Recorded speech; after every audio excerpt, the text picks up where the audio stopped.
Well, a push is certainly better than a loss, but it's certainly not as good as a win. That's a situation I found myself in on Sunday. Hi guys, Al DeMarco here. This is going to be your Monday video report. You'll have to excuse the voice. I've been sick since Wednesday, and the last thing I really wanted to do today was a video report. Trust me on that.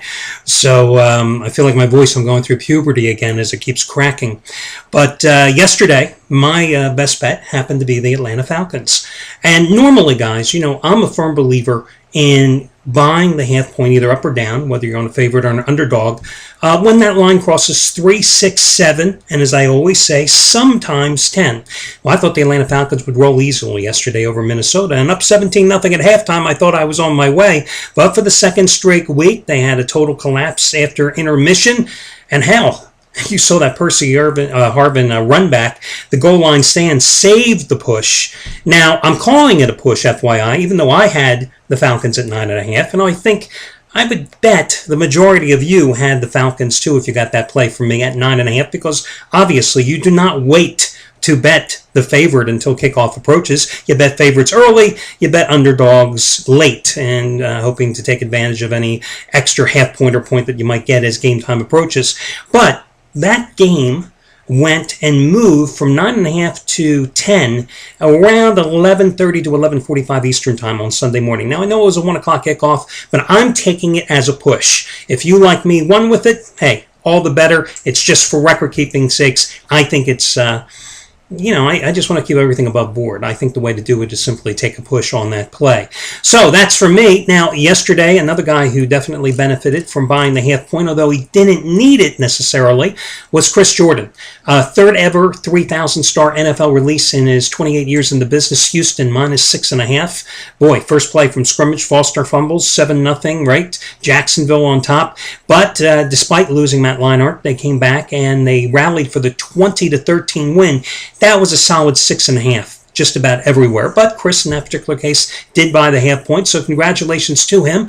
So after cashing in with his third ever 3,000-star play in the NFL in 28 years, his net profit now going back to 2006, a $10 better, has won $26,615. Tonight, Chris, his biggest Monday night play of the season, his 600-star Monday night teaser of the year, Giants and New Orleans. It's his Monday night winner number 8 out of 11. He's had one other 600-star Monday night teaser. That was a few weeks back when he had the Jets in the under easily against Miami. And, of course, Chris also had a 600-star play just as strong as tonight's with Georgia crushing Georgia Tech over the weekend in college football. Also, congratulations going out to Dom Chambers, 4-0 NFL sweep, Thursday and Sunday combined. He's now won 15 of the last 20 days. In that 20-day stretch, 10-dime player has won $5,860. Tonight, 40-dime winner number 3 in a row on the Giants and Saints, just as strong as his 40-dime winners on the Broncos Chargers under yesterday, and the Ravens over the 49ers on Thursday night. By the way, FYI, his other best bet yesterday happened to be the Raiders. And he also had a best bet on the Dolphins on Thanksgiving. You can see all his plays right there on his homepage for that 4-0 NFL sweep. Now, one guy who did not fare well yesterday for the second straight Sunday after winning 7 out of 8 100-dime NFL releases, Craig Davis lost yesterday. Tough loss, too, with the Chicago Bears. So just wanted to point that out, 100-dime loser, and it was actually a 120-dime loser because in that particular contest he bought up. Actually, that was a 130-dime loser, it should be, because he bought off the 3, buying up the half point on Chicago in that contest. Now, your money saving discount coupon code. Oh, Jesus, I didn't even get to tell you guys. Tonight, Bob Valentino, first ever 100-dime NFL release of his career on your Monday night game, that little game between the Saints and the Giants here this evening. He won his first ever 100-dime college football release back on November 5th, I think it was, when he had Pittsburgh as the home dog and a cover at home against Cincinnati. First ever 100-dime NFL release goes tonight for Bob Valentino. Your money-saving coupon code for Monday, say that 3 times quickly.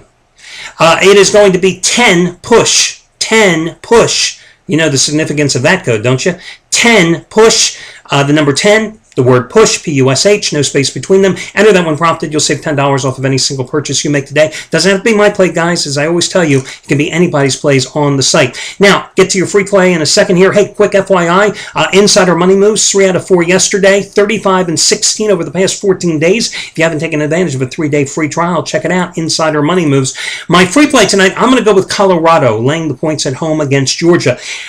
This Georgia Bulldogs team is a young one. They lost their top 2 players from a year ago, their top scorer and their top rebounder, and their second best scorer and rebounder in the form of Trey Thompson and Travis Leslie. Last year they combined for 21 points, 31 points and 15 rebounds a game. They both left to ply their wares in the NBA. This is a young team with only 2 starters back with a brutal travel schedule. Last Monday they were in the I think it was called the CBE Classic in Kansas City. Got hammered by California. Next night, they played Tuesday night. They did rebound with a win over a so-so Notre Dame team. Friday night, you may recall, I went with Xavier at home against Georgia, laying 10.5 points in that contest. Xavier jumped out to, I think it was like an 11-0 lead to open the game. They were up by 36 points at one stage in that contest. So even though Georgia in garbage time came back to make it respectable, a little too close for my concerns, making it a 14-point loss, look at this travel schedule. Last Monday and Tuesday playing in Kansas City. Friday night, over the Thanksgiving holidays, right? They're playing in Cincinnati. Now, here we are, 4th game in an 8-day period. They're in Boulder tonight. Higher elevation, winds, it takes the wind out of teams. That's why I'm going with Colorado. Now, it is true the Buffaloes played 3 games in as many days in the San Juan Classic in Puerto Rico, but they didn't have to travel. It's also part vacation, for these guys. Came back for the holidays, beat Air Force in overtime last Wednesday, 76-73. So this is a well-rested team. Now, this Colorado team is not as strong as last year's edition because they lost Burke and Higgins from the backcourt, 2 guys that combined to average 36 points a game. But I think they have the size advantage over Georgia, and that's going to be key here this evening. They also get a new player, 6'5" sophomore swingman Jeremy Adams, added to their arsenal tonight as he's eligible after finally recovering from a concussion suffered in preseason scrimmages. Listen, Georgia was out-rebounded 40-30 at Xavier. They shot 32.1% from the field in that game. They are not a very good free a shooting team anyway from the field, shooting just about 37% on the season. So I will go with Colorado and lay the points with the Buffaloes here as your free pick. Good luck, guys, and I'll catch you again on Tuesday.